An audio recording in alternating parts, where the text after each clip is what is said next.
keterampilan dari pembicara dalam mengelola emosi ketika pembicara berbicara di depan orang banyak.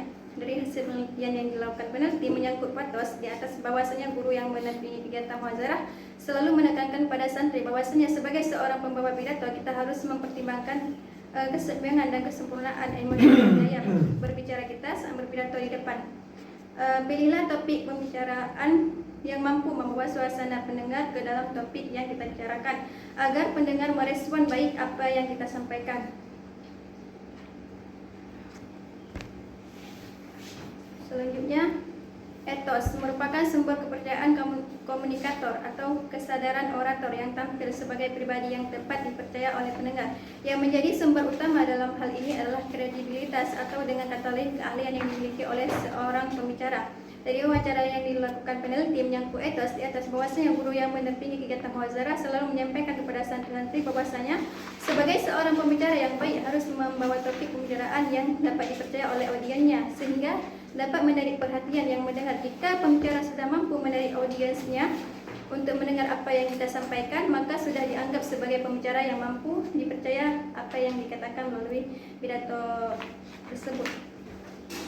Selanjutnya, adapun dari hasil peneliti yang dilakukan peneliti, bahwasanya peneliti menemukan beberapa kendala yang dialami santri dalam pelaksanaan kegiatan muhazarah, yaitu yang pertama, santri masih kurang dalam penguasaan materi disebabkan karena santri tersebut malas dalam membuat teks pidato atau teks yang sudah dibuat, malas untuk dihafal sehingga kelancaran dan penyampaian pidato tidak efektif seperti terbatas dalam penyampaian pidatonya, sehingga santri lain pun malas memperhatikan apa yang ingin disampaikan oleh pembicara yang menyampaikan isi pidatonya. Padahal santri sudah diberitahukan seminggu sebelum muhazarah berlangsung, santri harus benar-benar menguasai materi yang ingin disampaikan. Selanjutnya, santri yang maju mengalami demam panggung atau grogi. Terdapat santri yang masih demam panggung atau grogi sehingga sangat terganggu kelancaran berbicaranya saat berpidato di depan. Padahal santri yang sudah dipilih namanya sebagai perangkat muhazarah sudah diberi waktu seminggu sebelum kegiatan itu berlangsung untuk dapat melatihkan dirinya sebelum menampilkan diri di depan. Namun santri tidak mempergunakan waktu itu sebaik mungkin sehingga tidak optimal saat penutup itu kesimpulan dan saran. Kesimpulan, dapat disimpulkan bahwasanya Balai Pengajian Misbahul Huda melakukan kegiatan muhazarah pada santri adalah guna untuk melatih santri atau awal bagi santri untuk melatihkan diri berpidato di depan atau berbicara di depan supaya santri mampu berbicara dengan baik dan benar dengan kelancaran public speakingnya dalam menyampaikan isi pidato di depan. Saran, dan untuk kendala-kendala yang dialami santri dalam pelaksanaan kegiatan muhazarah, alangkah baiknya pelaksanaan kegiatan muhazarah ini dilakukan 2 kali dalam seminggu karena dengan ini nantinya dapat meningkatkan dan melatih dengan cepat kecakapan kelancaran berbicara santri dan juga dapat teratasi kendala-kendala yang terjadi. Mungkin hanya ini dari BPT. Selanjutnya saya serahkan kepada Pak Anis, Pak. Oke, Madalena silakan duduk.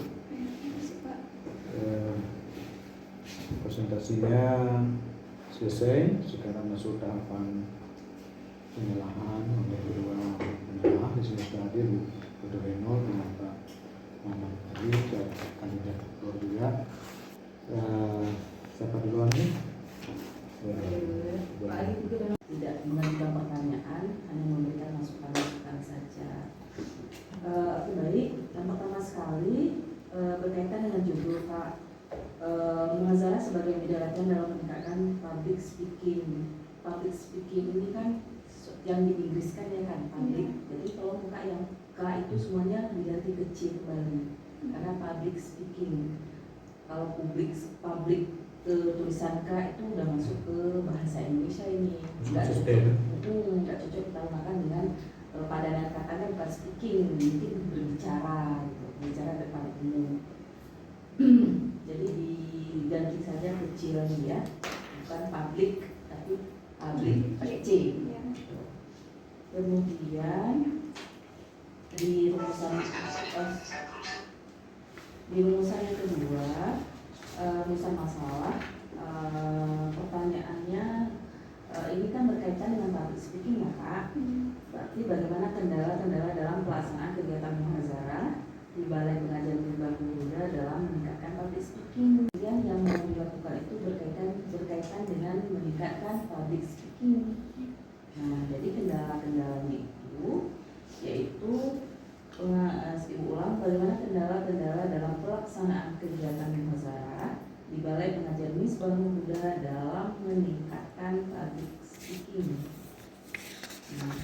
dapat diselesaikan oleh guru. Berkaitan dengan public speaking yang juga nanti akan diselesaikan oleh guru, gitu ya kan? Nah, tapi inti pertanyaannya adalah meningkatkan public speaking. Begitu juga dalam fokusnya Kak ya. Lebih fokus yang kedua. Kemudian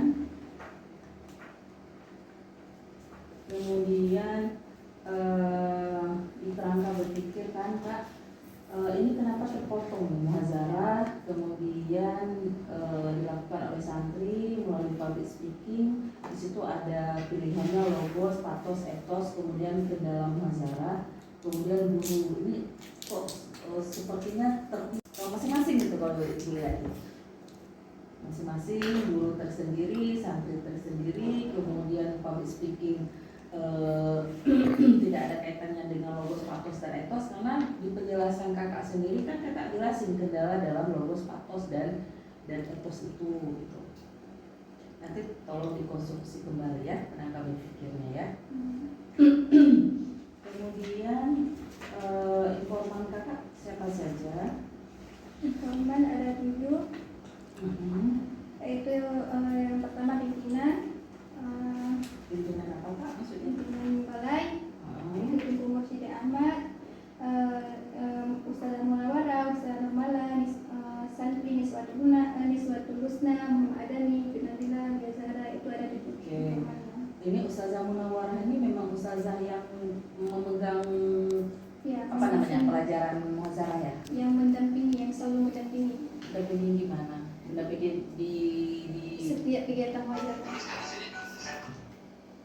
setiap kegiatan muhazarah. Ya. Beliau sebagai petugas langsung gitu ya. Oke. Kalau Ustazah Nurmala Sama juga. sama. Berapa orang ustazah dan ustaz di situ? 4, semuanya 4. Semuanya 4. Ya. Tengku Mursyidin sebagai ustaz juga. Ya. Oke, Ustazah Munawarah dan Ustazah Nurmala. Satu lagi siapa? Satu lagi enggak mendampingi proses Kegiatan ya. Ini di balai pengajian ini rutin ya? Ya, rutin jelas. Anak-anak ya maksudnya ya? Ya, semua. Di kampung. Ya, di kampung. Mengajinya kapan? Ngajinya malam. Jadi untuk muhazarah ini kapan? Setiap malam Jumat. Setiap malam Jumat. Oke. Berarti anak-anak diberikan jadwal untuk presentasi atau public speaking pada setiap malam Jumat. Ya. Topik-topiknya itu gimana? Topik, Topik yang mau mereka pidato pada waktu itu? menyangkut cari sendiri. Cari sendiri. Ya. Oke. Kakak ada masukan di sini? Masukin yang ditanya tadi. Bahwa kegiatan ini dilakukan pada malam Jumat Ya, ada. dengan topik-topik sesuai dengan keinginan dari siswa-siswinya, santrinya ya. Kemudian di jadwal kegiatan penelitian ada satu lagi kegiatan penting yang kita lakukan pada hari ini yang tidak kita masukkan. Ada nggak? Iya. Kan? Yang kegiatan hari ini kan nggak kita masukkan kan? Sebagai hasil. Kemudian diupdate ya Kak. Ini Juli 2023 udah lama kali masa sidang Kak 2023. Sekarang ada 2024. Nggak ada hitung mundur ya nggak? Ya, tolong diupdate ya. Ya, meskipun ini mungkin proposalnya, tapi Kak belum update ini. Ya. Jadi tolong diupdate. Itu nanti di print warna ya. Kalau udah jadi ya, nanti di print warna saja jadi orang bisa melihat. Nah, kemudian sumber bukan di tengah posisinya, sumber profil Balai Misbahul Huda 2023. Jadi tulisan sumber itu bukan di tengah-tengah, tapi di samping. Nih, sumber nih. Rata-rata gula semua kakak buatnya di tengah. Tapi ini geser ke sini. Di samping kiri ya, samping kiri kita. Tuh, jangan di tengah. Kemudian ibu lihat kenapa nih ada pengulangan lagi deskripsi informan penelitian. Kenapa ada pengulangan lagi di bab 4? Di bab itu udah ada kan? Sudah. Nah, jadi berkaitan dengan informan semuanya kakak masukin di bab di bab 3 karena kita bukan kuantitatif. Kalau kuantitatif perlu deskripsi responden, kalau kita nggak perlu. Jadi semua hal-hal yang berkaitan dengan informan itu tolong dimasukkan, profil informan tolong dimasukkan di bab 3. Deskriptif tentang informan itu sebenarnya dalam kualitatif itu tidak begitu penting dibandingkan dengan kuantitatif. Jadi semuanya informan itu adanya di bab 3 metodologi. Nah kemudian tolong kakak perhatikan banyak sekali depo-depo, ya kan? Banyak sekali. Kemudian ibu juga sering membaca setelah kakak menyampaikan statement dari misalnya Tunku Mursyidin Ahmad juga menambahkan, kakak buatkan kutipan langsungnya kan. Kemudian di bawahnya dari hasil wawancara penulis bersama pimpinan Tunku Mursyidin Ahmad dapat disimpulkan bahwa kita belum bisa menyimpulkan hanya satu kutipan wawancara saja. Artinya ini kan sejak Pak Mursyidin ngomong nih, Tunku Mursyidin ngomong tujuan dari kegiatan ini dapat menjadi pribadi santri yang beriman, ya kan? Kemudian kakak buat statement di bawah kan? Nah, kakak bilang dapat disimpulkan. Gimana dari sebuah statement dari Mursyidin itu kakak bisa simpulin gitu? Nah, biasanya dia berangkai ya. Misalnya gini, Mursyidin Ahmad dalam wawancaranya yaitu tujuan dari Muzara bagi santri untuk melatih dan mendidikkannya. Kemudian juga menambahkan ya kan, menyampaikan hal yang sama. Nanti baru di bawahnya, tapi jangan katakan kesimpulan kakak pakai. Dapat dijelaskan, dapat dideskripsikan, dapat diuraikan bahwa itu. Jangan ganti semua, replace semua yang disimpulkan itu menjadi kata lain. Dijelaskan boleh, diuraikan boleh, dideskripsikan boleh, dimaknai boleh gitu. Kesimpulan cuma ada di bab Akhir. 5, di bab akhir. Nggak kuat kalau kita tiba-tiba cuma ada sebuah statement dari informan kita langsung kita simpulkan gitu. Boleh kan? Nah, nanti tolong inikannya diganti ya. Nah kemudian ini kakak kan temuannya itu berbicara tentang logos, etos dan patos ya. Logika, logos, kemudian kalau bisa logos itu seperti apa maksudnya? Logika. Ya, seperti apa yang kakak maknai logika di sini? Pendengarnya harus masuk akal dan bersifat nyata atau bukan dalam belakang.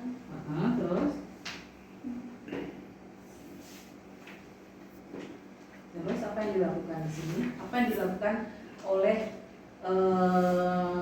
guru kaitan dengan ini?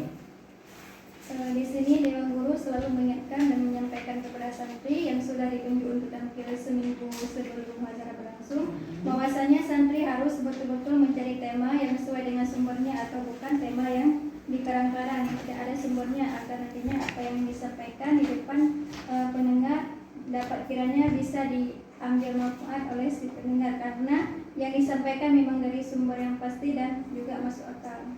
Oke, berarti logos itu berkaitan dengan apa yang disampaikan oleh guru, bahwa dalam membuat sebuah itu mengarang namanya, dalam membuat sebuah konsep pidato harus sesuai dengan logika gitu ya kan, nggak boleh asal-asal gitu ya kan. Berarti itu dilakukan oleh upaya yang dilakukan. Yang mau ibu sampaikan adalah karena ini berkaitan dengan logos, tolong kakak buat kutipannya jangan hanya 2 ya kan. Ini cuma dari Pak Mursyidin, terus satu lagi dari Ustazah Nurmala ya kan. Logos berhubungan dengan argumen secara logika, apa yang disampaikan mungkin masuk akal.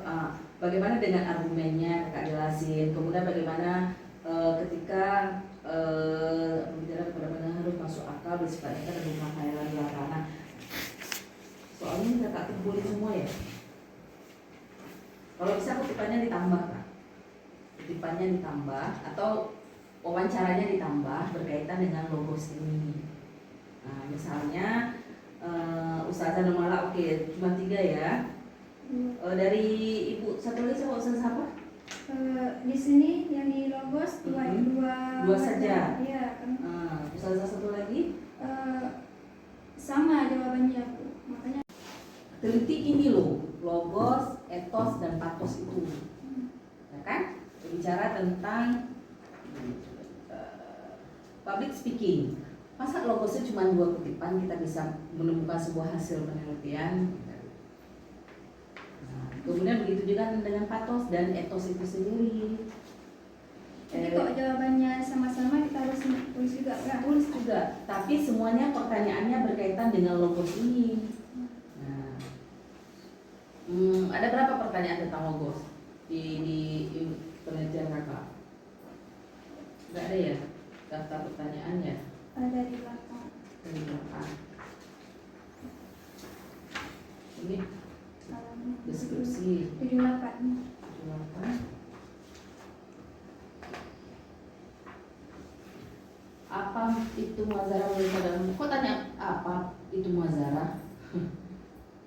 Kamu uji nih kayak debat semalam aja. Kamu uji. Kemudian apa tujuan dari kegiatan DFP oleh apa fungsi berlangsung? Oke, seperti ulang-ulang. Kok nggak ada pertanyaan yang berkaitan dengan logos itu, Pak? Ada di sini Bu, Mana? nomor 12. Nomor 12. Apakah sebagai materi merujuk oleh adanya pertimbangan direktoris? Kemudian kalau etosnya di mana? Makanya ini sedikit lagi ininya lampunya. Kakak harus kembangkan, Kak. Harus kembangkan pertanyaan-pertanyaan berkaitan dengan logos ini. Harus kakak perkuat gitu. Berhubungan dengan logos ada sesuatu berhubungan dengan argumen secara logika, pengetahuan dalam apa yang ingin disampaikan oleh pembicara kepada pendengarnya harus masuk akal. Misalnya tanya apakah Ustadz memberikan semacam penjelasan kepada anak-anak untuk pada santri untuk membuat konsep pidato yang misalnya yang apa ya, sesuai dengan kondisi sekarang gitu misalnya gitu ya kan. Bukan khayalan belaka, pokoknya berkaitan dengan logos ini Kak. Karena sebenarnya apa ya, temuan yang mau kakak untuk meningkatkan public speaking itu ya kan. Ini sedangkan kutipan wawancaranya cuma 2, kemudian ini malah di patos 1 cuma, ya kan? Kemudian kredibilitas atau berkaitan dengan etos, ini yang ada agak lumayan gitu. Nah, jadi tolong ditambahkan di yang pertama ya, logos, etos, dan mungkin kalau patos oke lah gitu.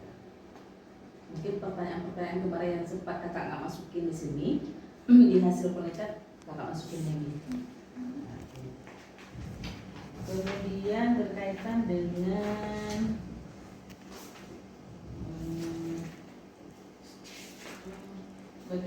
kendala nanti disusun kembali sesuai dengan saat Ibu tadi sarankan dalam meningkatkan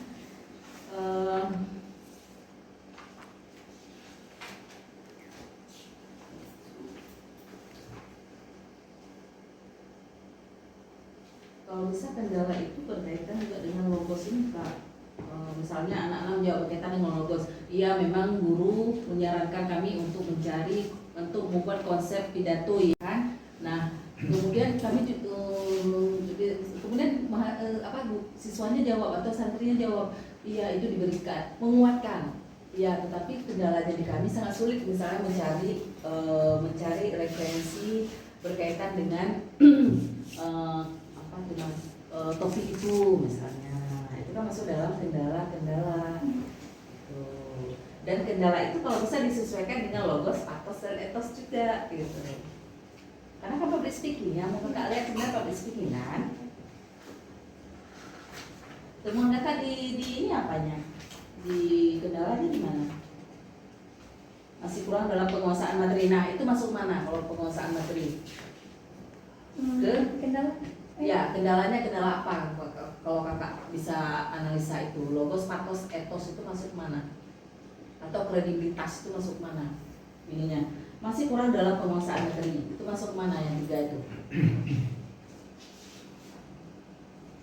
Kemana dia kira-kira?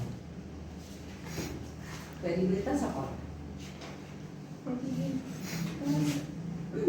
Berkaitan dengan apa? Kredibel kan, ahli kan. Nah itu masuk ke dalam kendala dalam kredibilitas. Atau kredibilitas apa? Atos ya? Apa tulisannya? Kredibilitas etos. Etos, nah berkaitan dengan etos. Berkaitan kendala berkaitan dengan etos itu berkaitan dengan kredibilitas. Dalam kredibilitas adalah masih kurangnya dalam penguasaan materi. Kalau kredibel kan kita mampu ahli dalam bidang itu. Gitu. Artinya anak-anak di sini tidak kurang dalam penguasaan materi terhadap isi pidato yang mereka sampaikan misalnya. Kan itu kendala dalam apa? Dalam kredibilitas atau etos. Kemudian ini yang kedua, santri yang maju mengalami demam, panggung atau grogi itu masuk ke mana? Kendala apa? Ketika demam, tidak menguasai panggung gitu kan, masuk ke mana? Kakak harus belajar memilahnya logos, patos, dan etos. Di kendala juga di situ dipilahnya. Meskipun misalnya seperti disampaikan tadi, mungkin di logos mereka tidak bermasalah, karena mereka cuma bermasalah di etos misalnya, atau di patos misalnya. Kita harus pahami dulu etos, patos, logos itu apa. Ya, pahami dulu pemaknaan dari etos, patos, dan logos itu.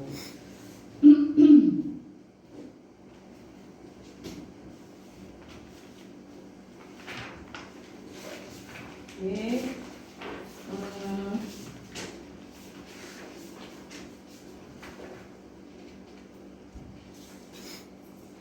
Saya rasa itu aja Pak Aniska, saya kembalikan.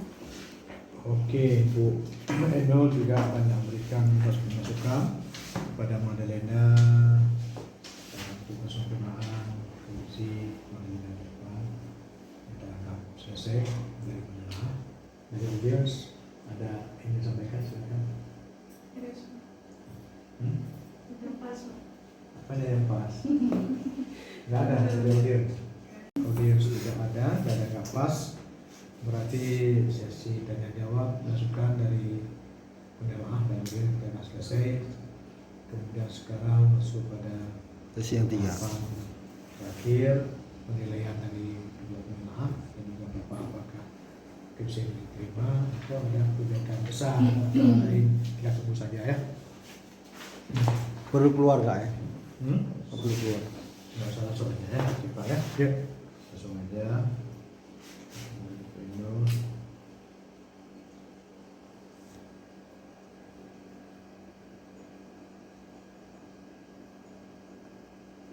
Kita masuk-masukkan dari Pak barusan ya. Oke, baik. Dengan berakhirnya Madalena sudah di ujung acara kita hari ini dengan masuknya nilai ke Bapak. Jadi kita umumkan bahwa Madalena adalah lulus. Jadi juga mampu ya, beberapa hari untuk perbaikannya sehingga cepat selesaikan terus ya. Baik, Madalena, kalau ada sesuatu yang ingin sampaikan sebelum Bapak akhiri. Bapak dan Ibu yang telah memberi saran dan masukan atas proposal kelas yang kedua ini, dan segala kekurangan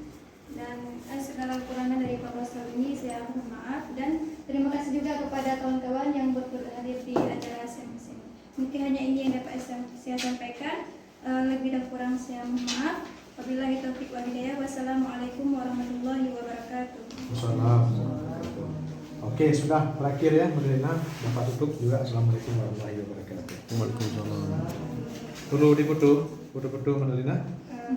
Boleh juga Pak. Ya, kalau boleh juga berarti boleh